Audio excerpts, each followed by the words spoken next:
ladies and gentlemen. In this episode, I sat down to talk with Hal Schmitt. Hal is a pizza maker who happens to make wine and, I almost forgot, flew fighter jets for a little while. But in all seriousness, Hal's a Navy veteran and the owner and winemaker at Volatus Winery in Paso, Robles, California. He was commissioned as a naval aviator in 1995, and his first deployment was aboard the USS Constellation in support of Operation Southern Watch. In 1999, he was selected to attend Strike Force Tactics Instructor training at the former Navy Fighter Weapons School, or as it's more widely known, TOPGUN. And yes, I would love to be having Highway to the Danger Zone playing right now. After graduation, he stayed on as an instructor for a couple years.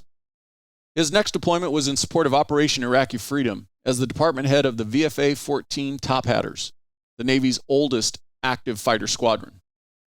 In 2004, he returned to TOPGUN for a second instructor tour. But at the end of this second tour, he resigned his commission, foregoing selection to the rank of commander, and moved to California's Central Coast to focus on making wine. Hal got the winemaking bug back in 1998 and began learning to make wine in Paso Robles, which is approximately an hour and a half west of the base he was assigned to. Hal would go to Paso during his limited downtimes and assist with the winemaking at Midnight Cellars. In 2004, Hal established the Volatus wine brand. He embraced the fighter pilot in him, selecting the Latin word for flight. Volatus has grown from a first vintage of 90 cases in 2004 to a 1,500 case production today. Hal produces both red and white varietals that, in my humble opinion, are all very good. I could keep going on and talk about his pizza making skills, but I think you want to get into the episode. So if you find yourself in Paso, make a stop at Volatus for some wonderful wine. If you make it on a Sunday, you can have some amazing pizza to enjoy with your wine. Episode 4 with Hal Schmitt.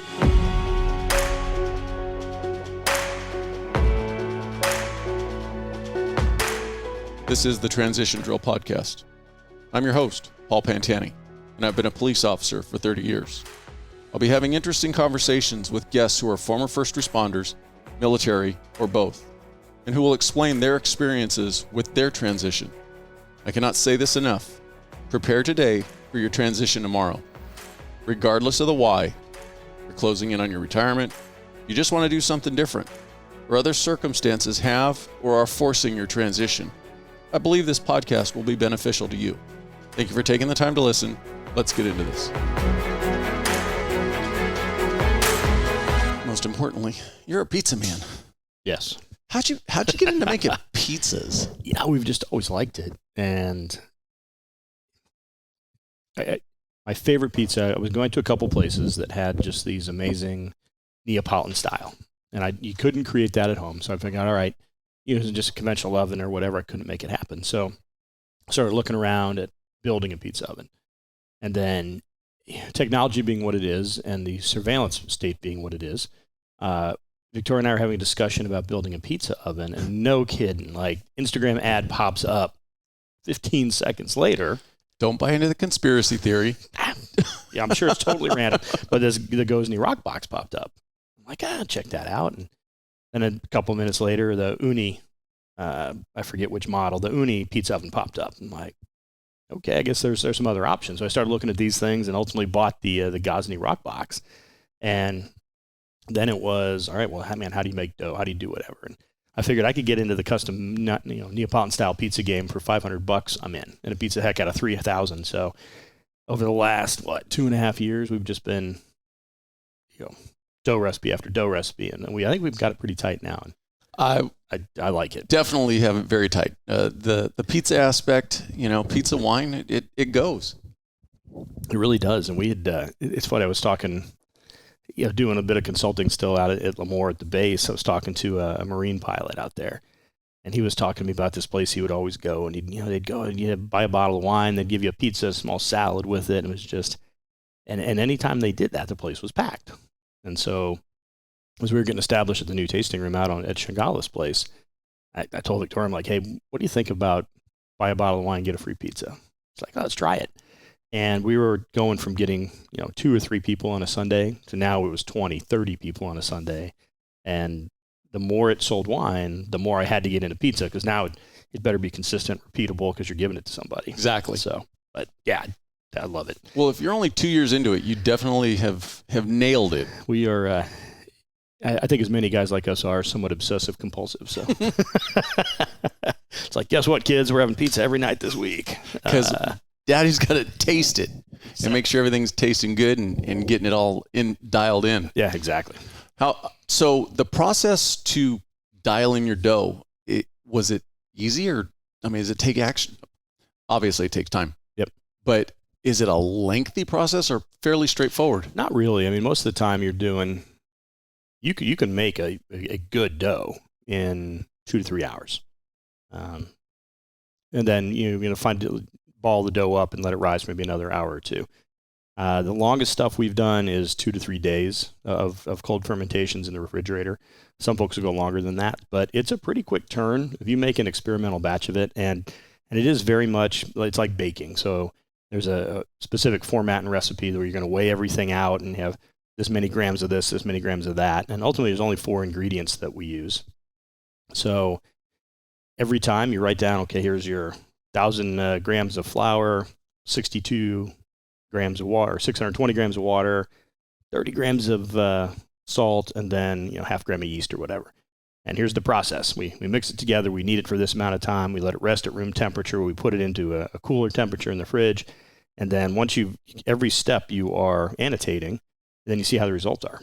And then maybe next time you try a little different hydration ratio, or you use a different type of flour, different fermentation times.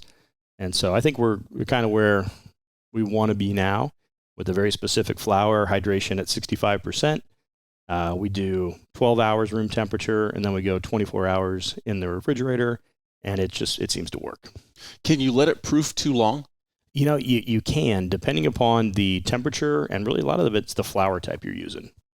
So if the flour doesn't have quite the protein content, you're not building enough gluten, and you can overproof, and it kind of turns into a sloppy mess. So if you want to go longer, you typically would use a higher protein content flour. And then there are some protein contents. When you get up in there, that 13, 14% protein, you can go 4 or 5 days and it's fine. Oh, yeah. Okay. But it's a fun process. And with the advent of all of these mobile pizza ovens that people can grab, whether they're the Rockbox or the Gozni, or the Unis, everybody's doing it now. It's kind of been this great democratization of pizza making. So, and the internet being what it is, you can find all of these different forums and Reddits and Substacks about you name it, and you can get into pizza dough discussions for days at a time. And if you can't test something out, somebody else in a similar circumstance can, right? And you learn from them. So most importantly, have you worked yourself a trip to Italy for marketing and research? Not yet, but I would love to.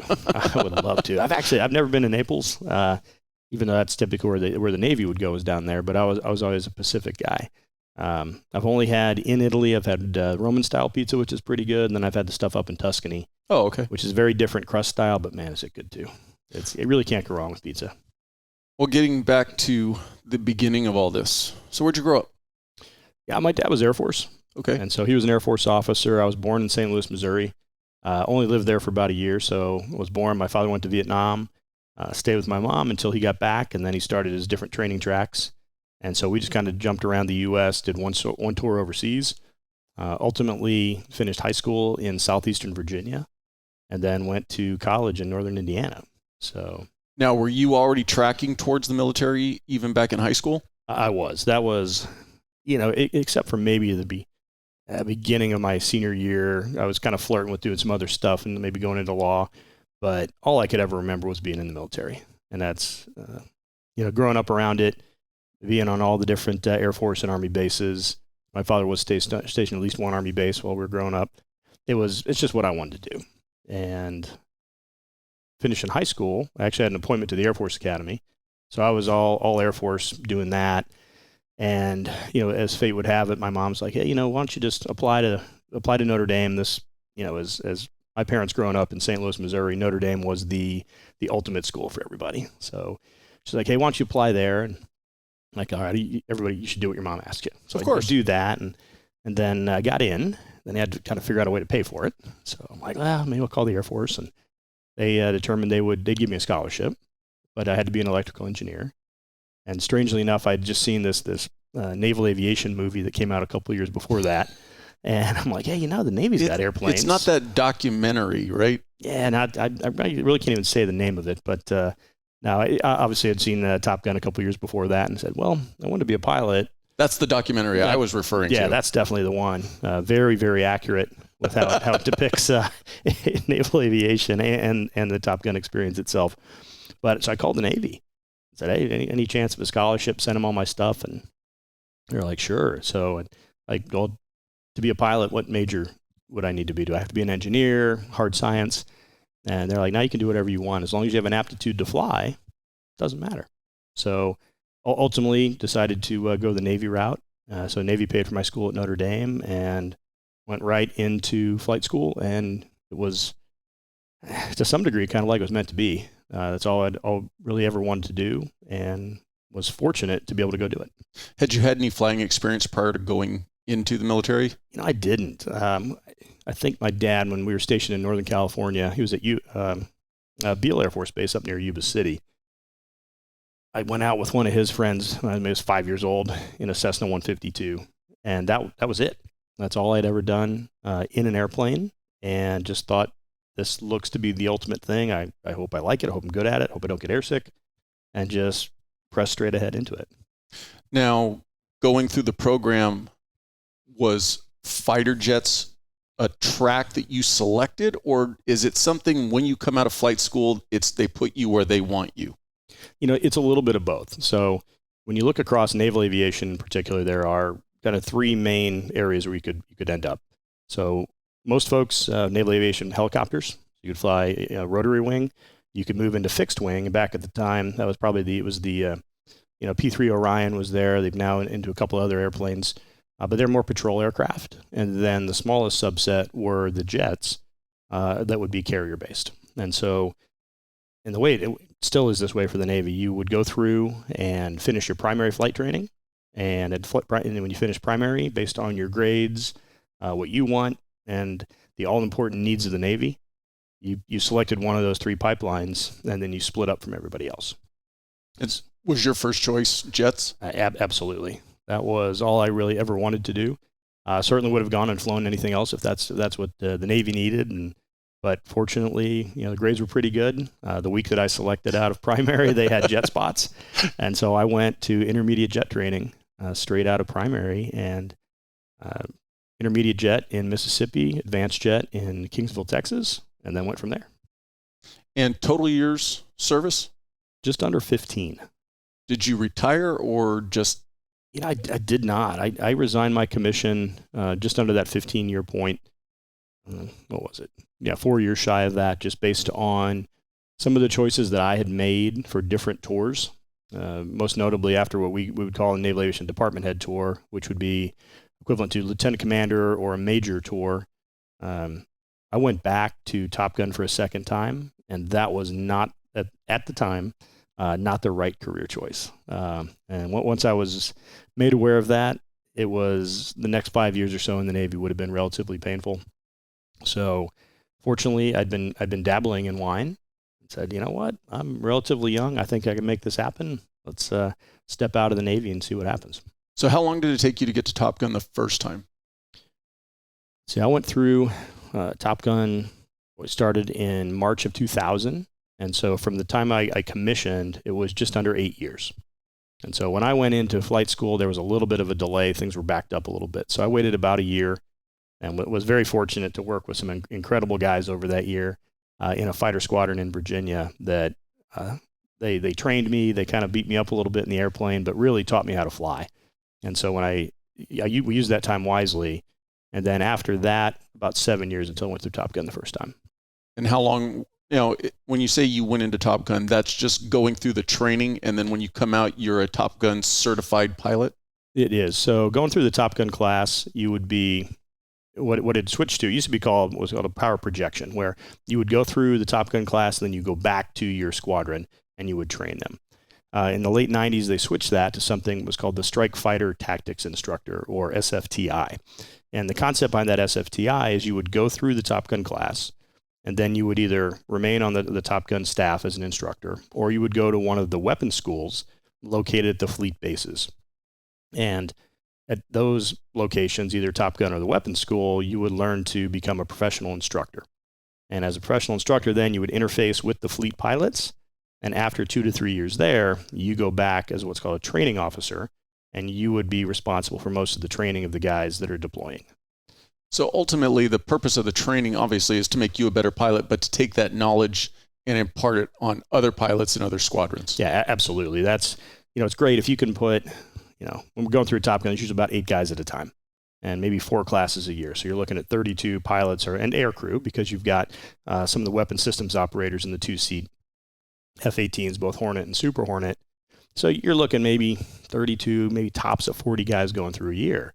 And you can elevate their game, and they're going to be tremendous pilots and wizzos. But in the grand scheme of things, that's not many people. Right. So the model of taking those individuals, training them to a very high level of proficiency, as well as teaching them to be an instructor, and then allowing them to influence the mass of the fleet, now you can take those 32 to 40 folks and influence hundreds and elevate everybody's game. And during your total time in, did you deploy during combat operations? I did a few times. Technically, each of the 3 deployments I did, and I was very fortunate to only do 3 deployments. So a lot of guys did many, many more. We went to combat locations each time. Compared to most of what guys did on the ground, I really hesitate to say what we did was true combat. Certainly, you're getting shot at from people on the ground, whether it's anti-aircraft artillery or AAA. There'll be surface-to-air missiles, but we were very dominant in the skies. There was, in fact, 0 air threat. We had a good idea of how to defeat most of the things coming from the ground.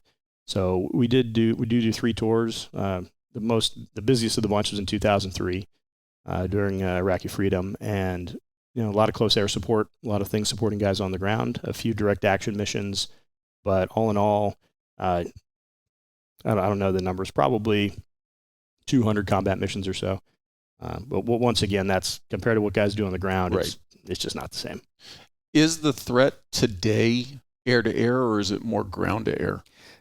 It depends on what area of the world you're looking at. And one of the things that has been a direct result of the last 20 years, us fighting a very particular war across the Middle East through Afghanistan, is that it did allow a lot of the world to catch up with us. And so when you look at different nations out there now, we can just focus, China and a little bit Russia, but mostly China. Their technology is almost equivalent to ours now, and in some cases superior. Their level of training, they've copied a lot of what we do. They have their version of TOPGUN, and they have their version of Red Flag, an exercise that's run out of Nellis Air Force Base in Nevada, and they've become very, very good. The way that it was always described as you had this near peer, so someone who was relatively close to you, so a near peer competition, and now we look at it, this is a peer level competition, where, say for example, South China Sea, if we did have to do anything there, that'd be a challenge. I would imagine with the advance in weaponry and computers and everything else, though, the ability to fire from so far away, the concept of dogfighting, for no other term, would almost kind of go away. That's a hotly debated topic still. It started that way, honestly, in the mid-'60s during the Vietnam War, where we had all these amazing pieces of missile technology, and both the Air Force and the Navy got away from dogfight training. And that's really how TOPGUN started, because they would find that even with the technology, there were failures of the technology. The missiles didn't quite work properly, or you would find yourself all of a sudden within the visual range. So someone would sneak up on you and, hey, what do I do here? Because that missile that I've trained to fire outside of visual range is no longer a player.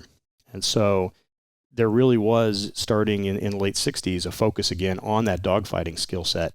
And it continues to this day, where the amazing thing, it's like this cat and mouse game where I've got a missile that shoots from this distance, and I got one from this distance.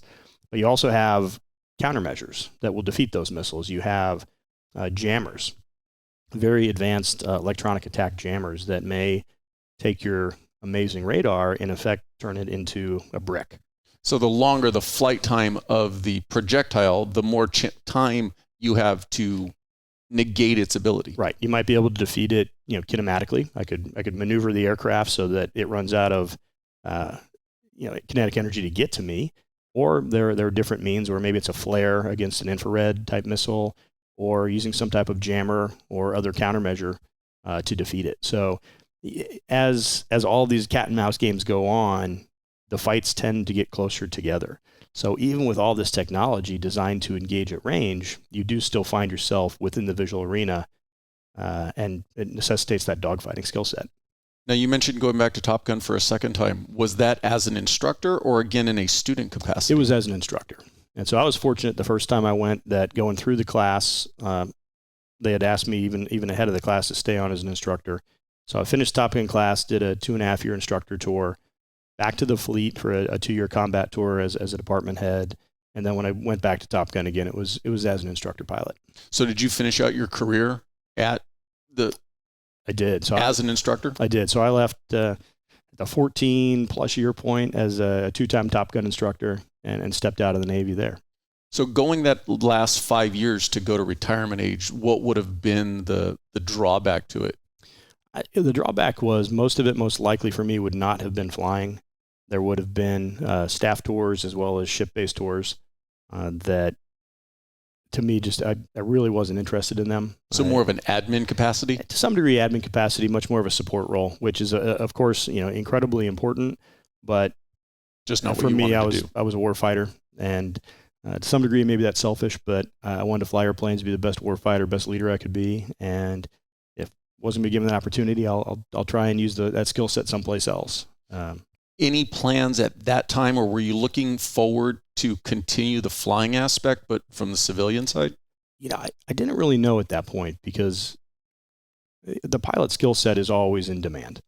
And so I went through and I did all the equivalencies and took the FAA exams and was rated as an airline transport pilot, so the ATP, which would have allowed me to go into the airlines or maybe flying cargo, FedEx, UPS.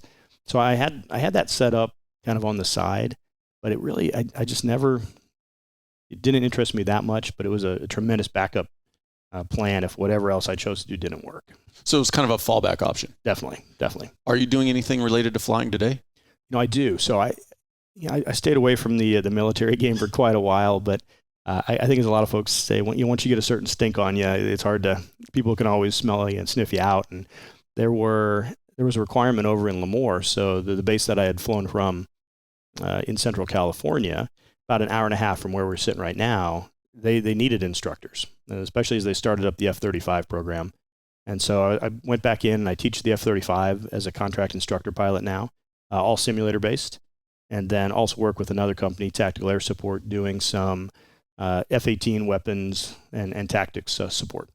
So is there a big, because I've heard that there's a lot of government contract work for former special forces or even people who would just have infantry skills. Yep. Is there a lot of contract work for former fighter pilots? There is a decent amount. I wouldn't say there's probably not the same volume as you would find for some of the ground forces, but that concept as a simulator instructor or someone who can step in as a tactical systems analyst or a weapons analyst, or maybe even just as an instructor.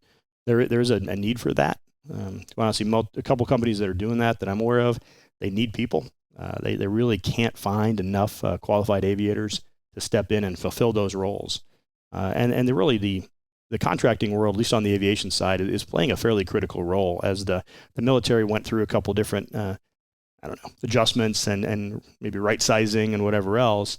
They found that the fleet squadrons, each of the people that were out there on the tip of the spear, they end up being tasked more doing their primary responsibilities. So some of those extra duties fell back to the contractors who could support them, train them, make sure they were ready to go when they were called upon. But this is not this is not anything related to Top Gun. This is just traditional fighter pilots. Just traditional fighter pilots. We still interface with the Top Gun staff quite often, whether it is talking to them in a capacity as a weapons and kind of a weapons and systems instructor, or even on the F-35 side as a flight instructor. Ultimately, the guys at Top Gun are the authority on most everything. They're the guys that are going to provide those recommendations to make sure you win in combat. And ultimately, the buck stops there, where If there's an F-35 guy, I need information, we're going to talk to those guys. Same thing on the F-18 side. So we interface quite often, which is good. And then I try and hook them up with wine when possible. Priorities. Absolutely. Wine and flying. I don't think that kind of goes together. Yeah, as long as you keep them separate, things go pretty well. What was the old? It was always, you can't drink within 12 hours of flying and don't smoke within 100 feet of the airplane. So the standard joke was, don't drink within 100 feet of the airplane and make sure you stop smoking the night before. But that's really something you don't want to mix and match. High performance fighters and alcohol are a bad idea. Now, you mentioned it's all simulator based, but being a contractor, does it allow you to maintain your flying time in jets, or is it purely simulator? It does not. It's all simulator, which honestly, for where my body, upper back, and neck is right now, that's perfectly fine. That takes a toll on you? It does. Flying, especially flying at Top Gun, I don't think I know anybody that taught there that doesn't leave with some type of back or neck problem. And as exciting and dynamic as a fighter is, it takes a toll on you.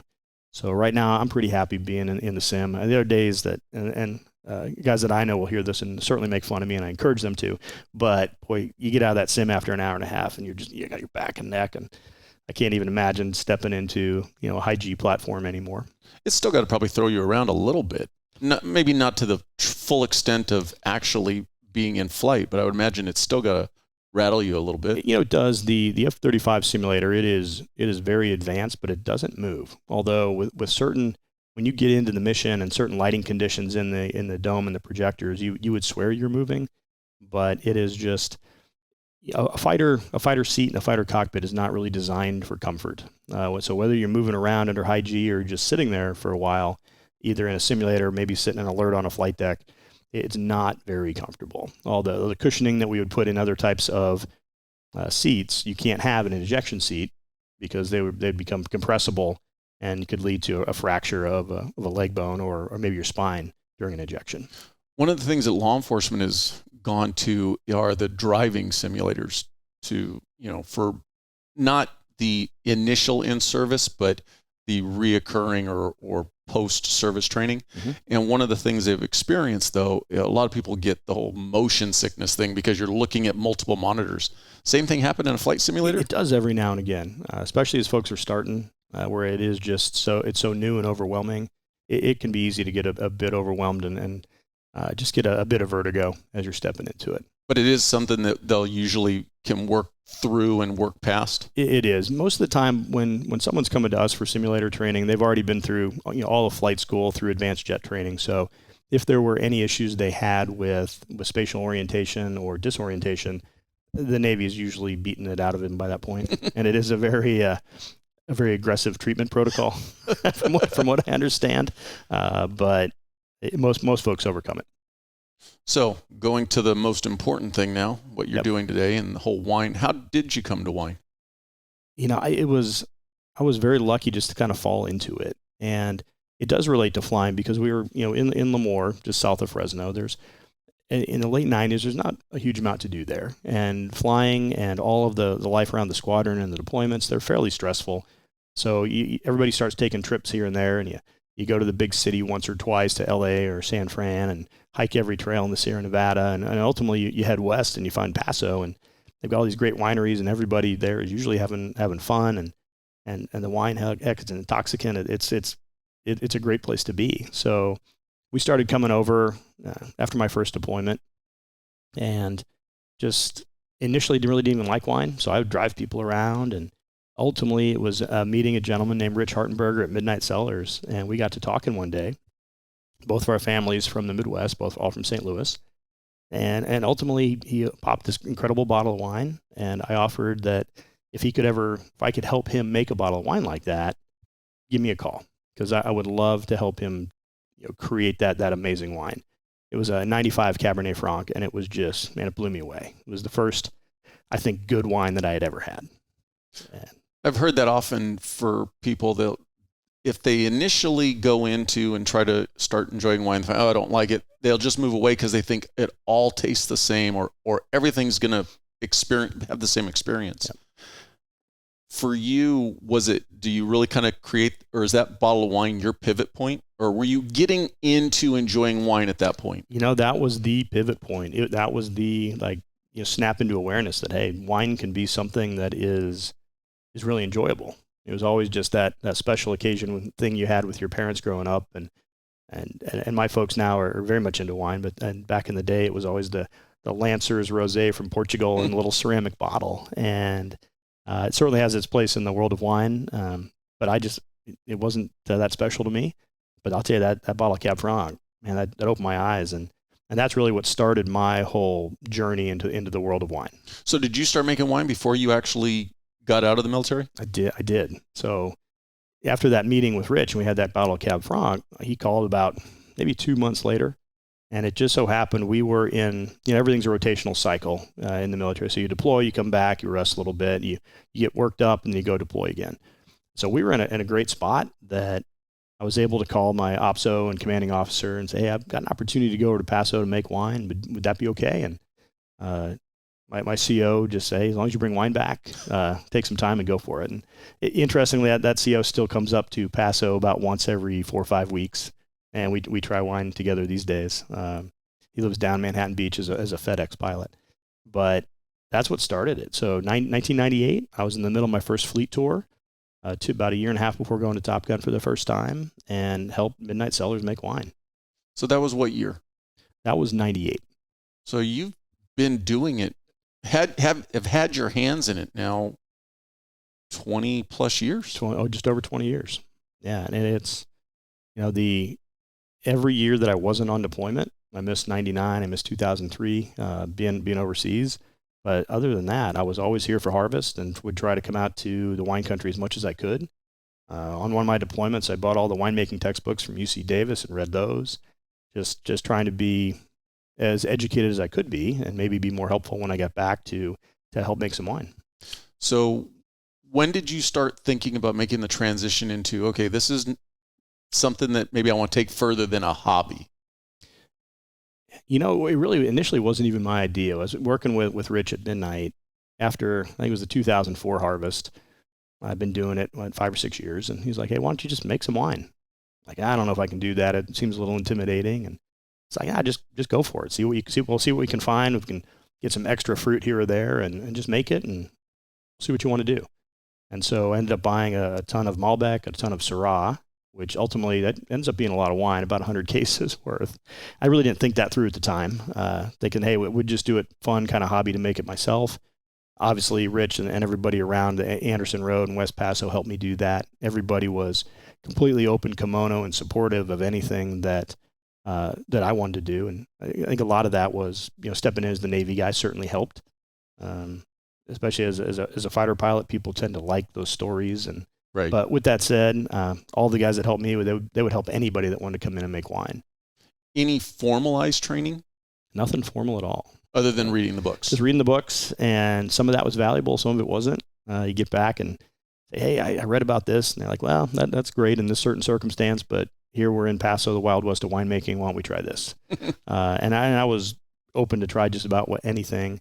And it really wasn't until, once that wine, the 2004 vintage, had been in barrel a couple of years and was thinking time to bottle it, that's when you get hit with the reality of, okay, I'm going to have 100 cases of wine here, and I can drink relatively well, but I can't drink 100 cases. So what are we going to do with Challenge this? accepted. Yeah, exactly. That's a big one there, because most of the wines we make, and we've had them together, they're not low alcohol beverages. No. They're challenging if you want to drink a lot. So looking at that amount of wine, and by the time we had bottled that, we'd made some wine in 2005 and 2006, and I did the math, and I'm like, wow, I've got 300-400 cases of wine here. We got to think about a business. And so we started the challenging process of going through all the legal loopholes, or not loopholes, but legal process to get there, both state and federally licensed. And at that point, it was just kind of slowly running as a business. So going back to when you first started and crossed that bridge of wanting to go from hobbyist to actually trying to make a living at this, anything you would do different today if you could go back and change it? If I could go back, I think that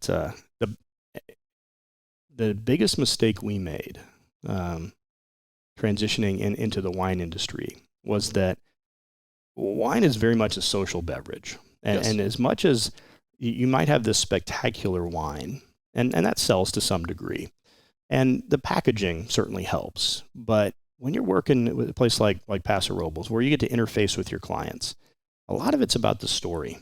And one of the things that I did not want to do initially, which interestingly, many military people look at it the same way, and actually the LE guys do and the fire guys do, is that although there's this expectation, I think, from the general public that a lot of folks are somewhat arrogant and they'll beat their own drum, that's really not supported so much in the military. And as a pilot, if you step into a Navy squadron and you're beating your own drum, you're going to get put in your place pretty quickly.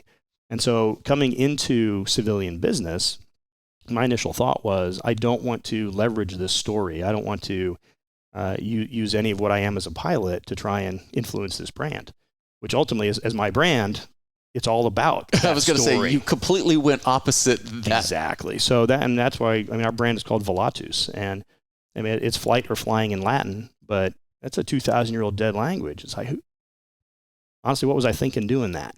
And then, we made the label in somewhat of a Gothic style, and it was very much not aviation centric. And it didn't tell any of the story of who I was and why this wine is important to me and why you might want to share it.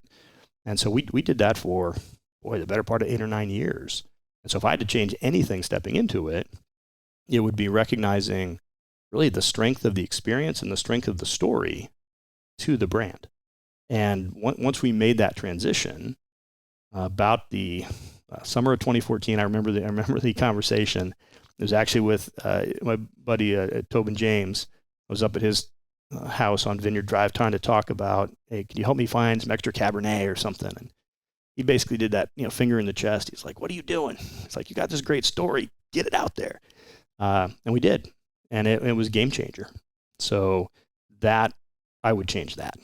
Just embracing it sooner. Embracing it sooner. And as you know, there's a way to do that without, big chest beating and whatnot. But you put out something a little more digestible to folks saying, hey, here's where this wine is from. And at least here's the guy who's making it. And here's why it might be important to you and why it's important to him.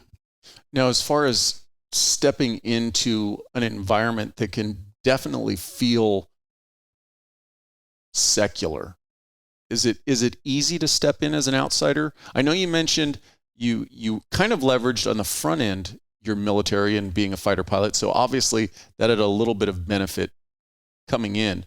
But as far as just the average person, if they've got the interest to step into this world, is it relatively easy? Or to step in some capacity, it is. With that said, right now, if anybody listens to this wants to be in the industry in some, give me a holler, because we need people. It is the hardest thing we have is finding and keeping good people. But I think the average person who, as long as you're willing to work hard and you have attention to detail, it's going to work out pretty well in the wine industry. Ultimately, winemaking and the process isn't that challenging, but it is very specific, and you have to pay attention. If things kind of get off track, you got to figure that out early, put it back on. Or the problems tend to snowball. So, do you consider yourself a winemaker or a farmer? I'm much more of a winemaker. We have a small vineyard, very small, 225 plants. We get about a ton of fruit off of that, which ultimately equates to about 45 or 50 cases of wine. And as I'll tell you, as fun as it is doing that, and I really do enjoy it, both for me and my family working with the vines, I don't want to do any more than that. Unfortunately, there are folks that absolutely love growing grapes, and they're amazing professionals at it. And the best part is that they work with me. I'm able to buy their fruit, and we work together all year trying to, okay, here's what I'm looking for. What can we get there? And that's, of course, in fruit quality, fruit quantity, and then the price of the fruit. And so I'm really not a farmer. I know a little bit about it. I should probably know more. But I know where to find good fruit and how to interface and relate to the growers. In fact, most of our growers, we don't even have written contracts. We have a good handshake, people you can trust. Say, here's what I'm looking for. If you can give me something like this, I'll pay you this amount, and we'll make some amazing wine out of it. Do you find that most of the people coming into it, that's their route. Instead of planting their own vines or having their own vineyard, it's buying fruit and then making their wine? That is, I think for the average person coming into the industry, that's the way they're going to start. Because if you look at, you can go in and buy an established vineyard is one way, or if I buy raw land and then put the vineyard in, it's fairly pricey to buy the land, to $25,000 an acre to plant it.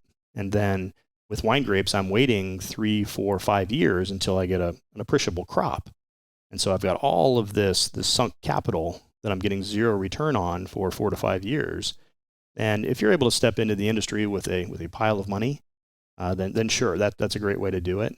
But for most folks, they don't have that capital situation. So looking out, being able to find a place to make wine, maybe you buy a ton to 10 tons of fruit and go from there. Now, is regardless of the type of grape, if from planting to usable, every grape is about a 3 to 5 year? It's about 3 to 5 years. You'll start to get a little bit of fruit in the third year. Most folks will take it and drop the fruit off, actually, so they allow the plant to put its energy into itself. By the fourth year, you get some decent fruit off of it, and then 5 years and beyond is where it really starts to produce for you. Now, of the vines that are yours, that you said kind of max the time that you want to put into it, yep. What kind of time is it? Is it the sense, I know you're just about to do harvest, or you just harvested? We're getting ready to start harvesting. For us, the Pinot Noir varietal is an early ripening variety, and we're going to bring that in on Monday. It'll be the 23rd of August. So that's the first one we typically do each year. And once you do your harvest, then when is it something that still needs daily maintenance, weekly maintenance, or do you, for no other term, do you forget about the vines for a little while? To some degree you do. In most cases, when you pull the fruit off, so when you harvest, usually right after that, it's a little bit of a traumatic process to the vines. So you're normally going to hit them with a good dose of water, if you have water, a little bit of fertilizer, and you allow them to relax a bit after that growing season. Once you've given them that water, fertilizer, barring any other problems, you'll typically let the vines just slowly go to sleep as winter comes. And then you don't do much into the vines themselves, usually until March, early April timeframe, when you begin to go in and you prune last year's growth in order to shape the vine for what you want the next year. So is there only one harvest per year on a given vine? Yep, just one harvest per year, although you will have sometimes, depending upon how the grapevine is grown, you will get, because a grapevine really wants to produce fruit. It's very weed-like. It wants to grow. It wants to survive. It wants to propagate. So you'll get this initial crop. Then sometimes you'll get a second or third crop that the vine pushes out, depending upon the growing conditions and the vine health. And so there are places that you'd go through and you would harvest that first crop. And then typically the second crop might be ready a week or two later, and you come back in and harvest that again. Most of what we do, not as much second and third crop. And if there is, we'll typically bring it in at the same time. Now, so your own vines are Pinot Noir? Ours are Zinfandel. Zinfandel. Yep. You mentioned that that bottle that was your pivot point was a Cab Franc. So are you more of a red guy than a white guy? I am more of a red guy. With that said, we make two whites because sometimes just it can get a little warm, and having something you really chill is nice, as well as being very much a food guy also. There are just times that, if I'm making a halibut or I've got crab legs, I'm going to want a white wine to go with it. Well, and because I was going to bring up the point of your Chardonnay is not going to be what everybody kind of thinks of a Chardonnay. It's very different. Very crisp. I refer to it as a great summer wine, but it's that crisp, cold wine.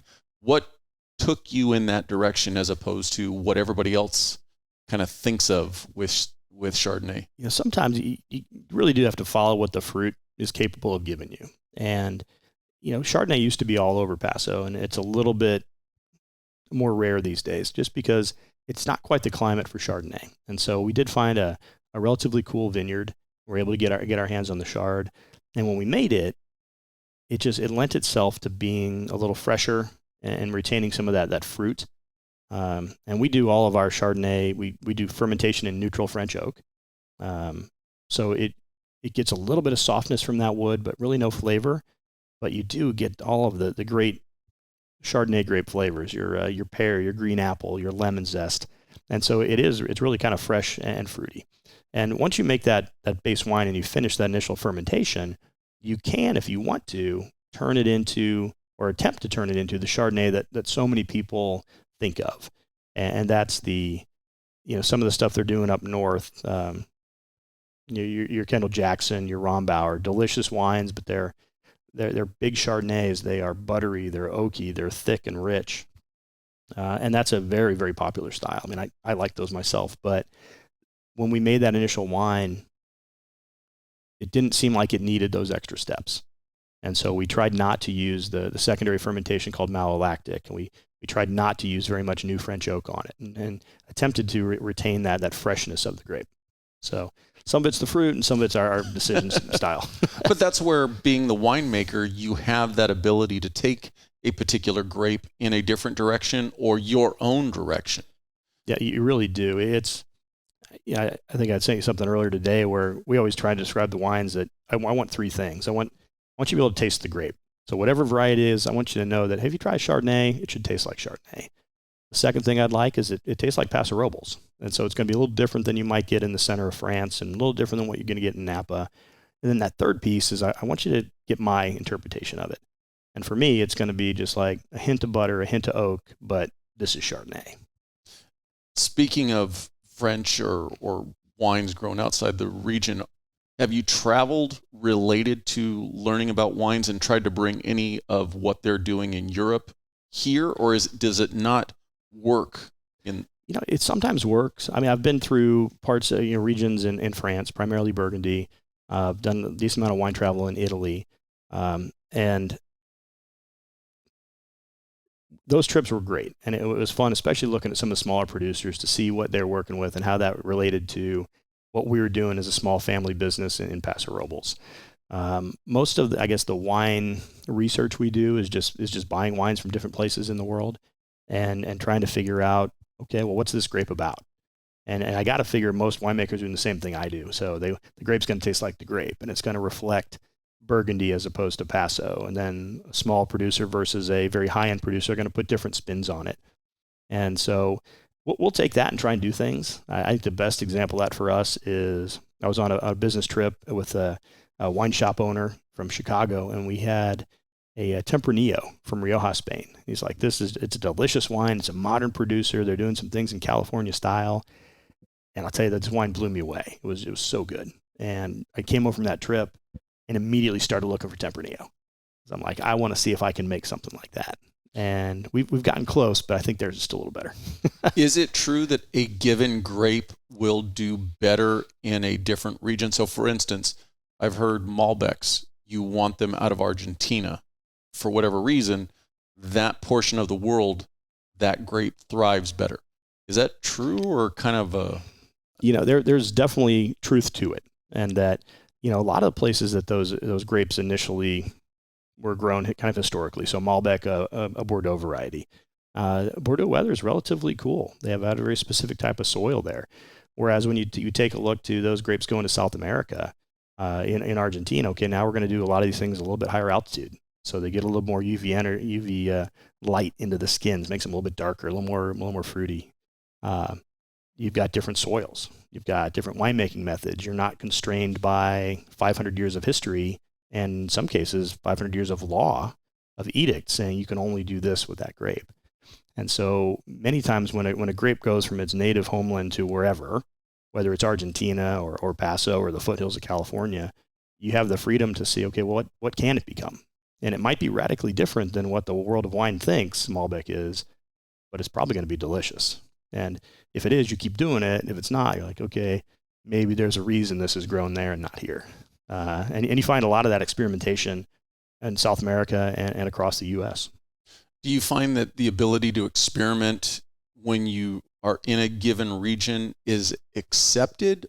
So for instance, the Paso area, if you wanted to kind of start taking a grape in a different direction, do you get support, or is it kind of that, no, this is how wine needs to be made and this is how this grape needs to be treated? I'll tell you, in Paso, if you want to kind of be you want to experiment with grapes and wine, there is no better place to be than Paso. so many places in the world, it's got to be this way. That's a historical way. So many other places in California, Napa wines are amazing, but they're very much, they want to represent Napa. Whereas Paso, we're still trying to figure out our identity. So if you want to mix things or make it a radically different style, go for it. And we find people doing that all the time. Paso's definitely established its identity, though, behind its Zins within California wine. Yep.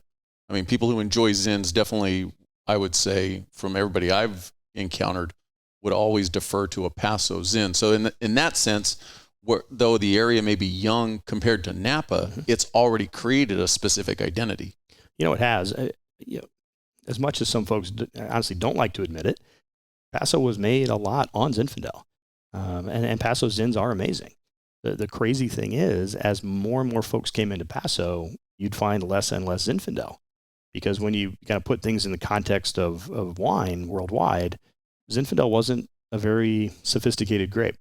It wasn't represented, and we figured out that it was eventually, I think, from Croatia, but it really wasn't represented in Europe. There was no history of it. So it was California's thing, it was Paso's thing, and oh, by the way, it had white Zinfandel associated with it. So a lot of folks moved away from Zin in Paso, and they ended up going to some of the Rhone varieties, most notably Syrah, and did some really great things with Syrah. But then people found that, well, Syrah's not, it's one of the incredible wines of the world, but most consumers in the U.S. haven't heard of it. And so ultimately now Paso is kind of moving towards Cabernet.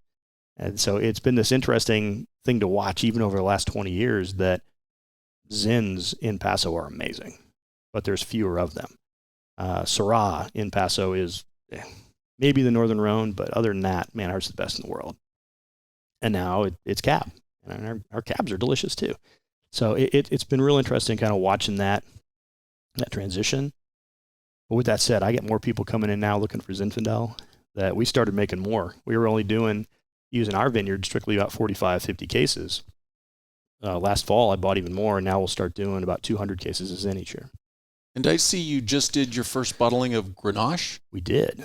Yeah, Friday morning last week. Yeah, first varietal Grenache. Typically, we had always blended our Grenache with Syrah, but 2019 vintage, I had a buddy of mine, another former Navy guy who owns a vineyard right down the road. He had some extra Grenache, and I bought it, and it just turned out to be so good that, we mixed some of it with Syrah to do our classic Fox 3 blend, and then it needed to be by itself, and it is just delicious. I'm very biased, but it's like that classic strawberry, a little bit of banana, tart, a little bit lighter, but it's a neat wine. I like the name. I like FNG. And I can see where you're saying it's the new kid on the block because he's there by himself, basically. Yeah, definitely. This is the FNG one. That freaking new guy. Every unit has one, right? And quite honestly, we were all one at some point. So we all started there. You can always relate to. And here I am in this new squadron, this new unit or whatever, and that's where this wine is. And fortunately, I think the wine's pretty good, and the name has been very, very well received so far. So as far as the process of making wine, I can't imagine your first, and when I say you, I'm generalizing, your first time out trying to produce a specific varietal. How long do you stick with it before you either, I guess what I'm thinking is it something where, oh man, I failed, I'm going to move on to another grape, or do you stick with it until you get that grape correct? It's a little bit of both. For us, we're I'm probably willing to try things two times, because as a fairly small brand, we don't have a lot of excess capital to invest in something that's not working. And so one of the things that we'll do is we leverage all the folks we know. Say, hey, I'm looking at this grape from this vineyard. Have you ever tried it? Is there anything that we need to know about it? And folks here, people in Paso are amazing because they will share that information. You take we used to call in the Navy the gouge. It's all that collected wisdom of everybody, and you try and share that with people because it is very much cooperate to graduate. So a lot of those risky ops that we might take, we can mitigate some of that by talking to people who've made that grape before, use a specific vineyard, or maybe tried a certain yeast on it or a type of oak barrel, and we can use that information as a foundation to hopefully get it closer to right the first time. So you're not just, tapping your cane and stabbing in the dark. What's the worst thing that can happen to a grape during the production of the wine? There's a couple things I would say were equivalently bad. The one that we struggle with the most is just oxidation. And so I always tell folks that winemaking is not that hard because grapes want to be wine. You take a bunch of grapes, you smash them up, put them in a bucket, come back a couple weeks later, and they will be wine. The problem is that all wine wants to become vinegar or some other derivative. And so as you're storing these wines in barrel, because most of the wines, they need to relax, they need to slowly age just a little bit.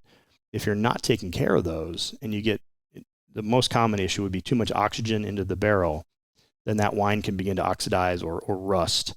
And then you can destroy all of your flavors and they just don't come back. So oxidized wine in barrel is that's the big thing you're really trying to avoid. And is that a byproduct of temperature or byproduct of the barrel that it's in, combination? So it's a little bit of both, because the wooden barrels that we use, they're living and breathing. So just like most folks that are like whiskey drinkers or bourbon drinkers, they know that angel share. So there's things that are evaporating from the barrels, and as stuff evaporates from the barrel, it's typically replaced by oxygen, by atmospheric gases. And so if the barrel tends to be a little bit older, a different barrel construction with looser grain wood, it's going to respirate a little bit more. The environment, if you're lower humidity and you're higher temperature, it's going to respirate a little bit more. So all of those things go into it, but the most common issue, regardless of what barrel type and environmental condition, it is the winemaker getting away from their process and not going in and smelling and tasting and looking at that wine on a regular basis. So it's the diligence of it, having to remain diligent. It's a process that you're on, and you're going in and you're just repeating that process over and over. And if you're diligent with it, things are going to be just fine. Wines can stay in barrel a very long time if you take care of them. If you ignore them or get off of that process or get a little distracted, things can go south relatively quickly. So that's our biggest risk is that. So going along the lines of storing wine, you opt for a screw cap. We do. I know, or I would imagine that has for a lot of people, a negative connotation. It does. You bet. What was the decision behind that? The reason we went there is that once again, as a small producer, we don't have a lot of marketing dollars behind us. So my ability to influence someone is they get to try our wines. And most people will give a small producer one look. And we, in 2014, made our first white wine. We did that to pair with Alaskan seafood, as we were traveling up there a lot, doing some photography stuff. And we ended up with a bad batch of corks. And the corks did two things. They either didn't seal properly into the bottle, and they allowed in more oxygen, or they were contaminated with a chemical called TCA, which gives you this cork taint. It makes your wine kind of taste like moldy cardboard. And we ended up with every case, and a case being 12 bottles, with this bad batch of corks. 8 out of 12 bottles went bad within about a year to year and a half of going into the bottle. And it was devastating because we lost that entire vintage of white wine. We had folks that had purchased the wine that, hey, it tasted like this, and I got it home and it was awful. We'd even sent some to a small distributor, and they had it out at restaurants, and it was bad. And the challenging part was we did everything right. But when you look at it from the consumer's perspective, they don't know that. And so we just got this bad batch of corks, and some let in oxygen, some were TCA contaminated. And there's no way to know it until you use them. Exactly. Yeah, these days there's some, especially for the TCA, there's some relatively expensive sensing mechanisms they can use.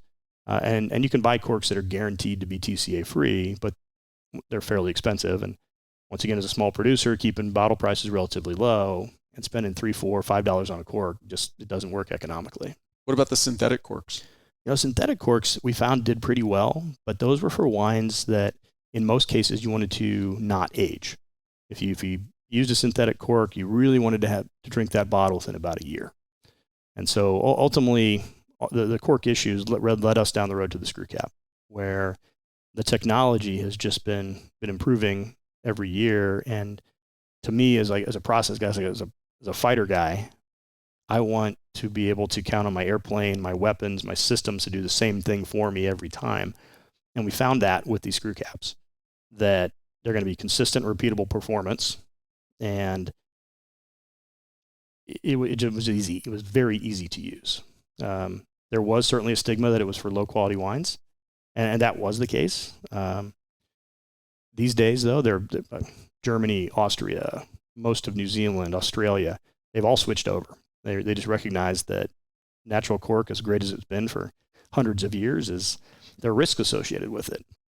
And the screw cap technology, kind of the liner inside of that, you can program in exactly what you want.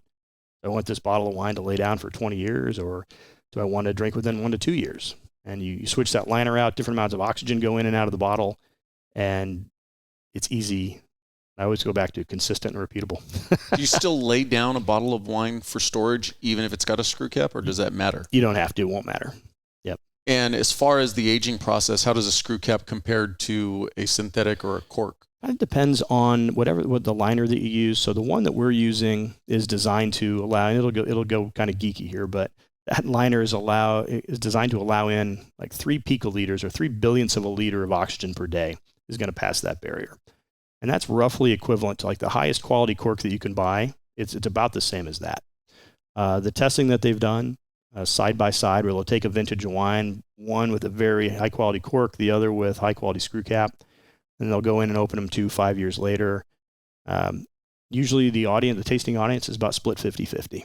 And so kind of in theory, they're going to age slightly slower, but they're just going to be a little bit fresher when you open them. So for us, I mean, we're very lucky. I think most people get our wines and drink them within a month. So I can attest to that. I do a lot of that myself.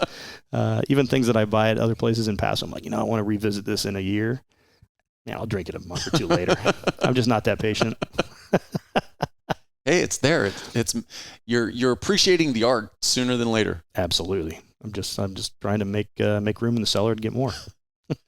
So going forward, you share a tasting room now. You came from a previous location where you're sharing a tasting room.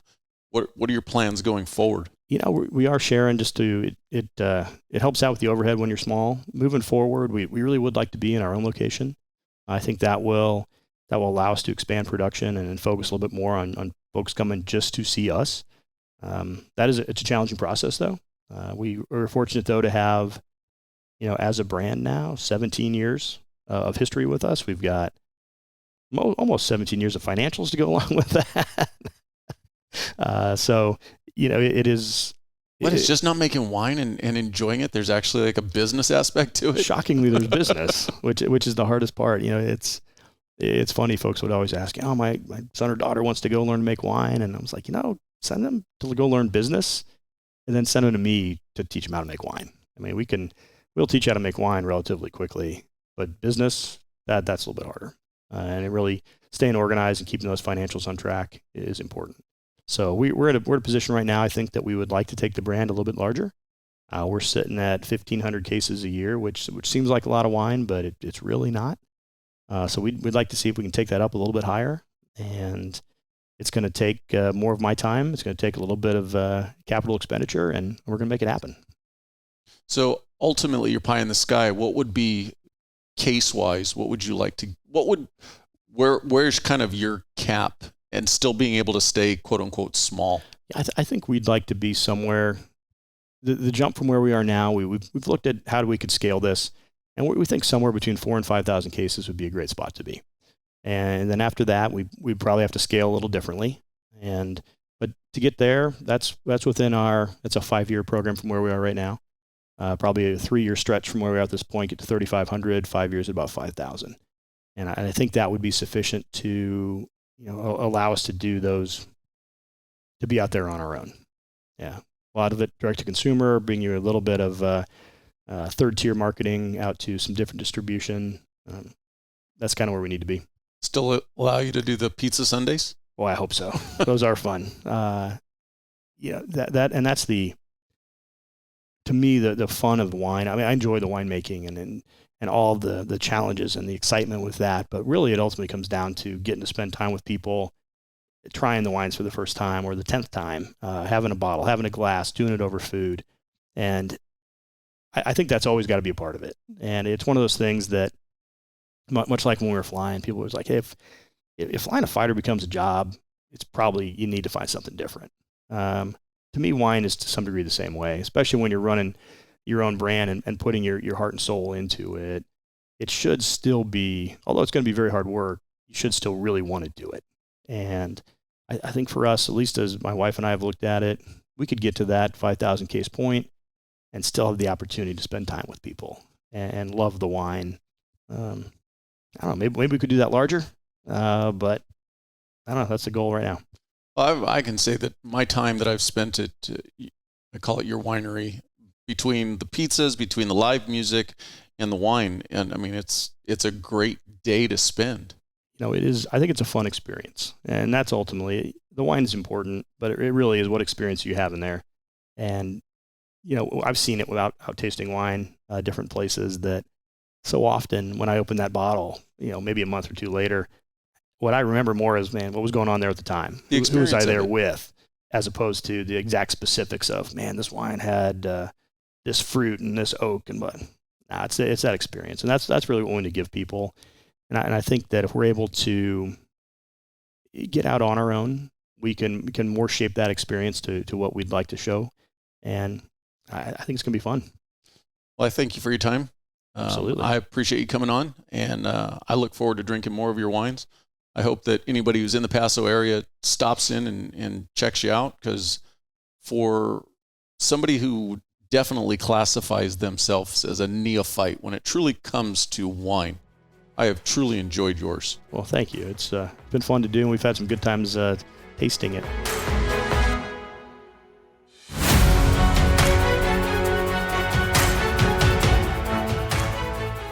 Thank you for taking your time to listen to the podcast. I truly hope you enjoyed it. Not only is the podcast available on audio platforms, but you can also watch it on YouTube at the Transition Drill Podcast channel. The best way you can help the show is by getting the word out. Please subscribe for future episodes. If you think somebody else might enjoy it, I would appreciate it if you would share it with them. Also, if you have the time, please go to Apple Podcast and leave me a rating. I welcome your feedback, both positive and negative. You can also go to the website, transitiondrillpodcast.com, and through the contact tab, send a message directly to my email with any comments or suggestions. Thank you again, and I hope you tune in for the next one.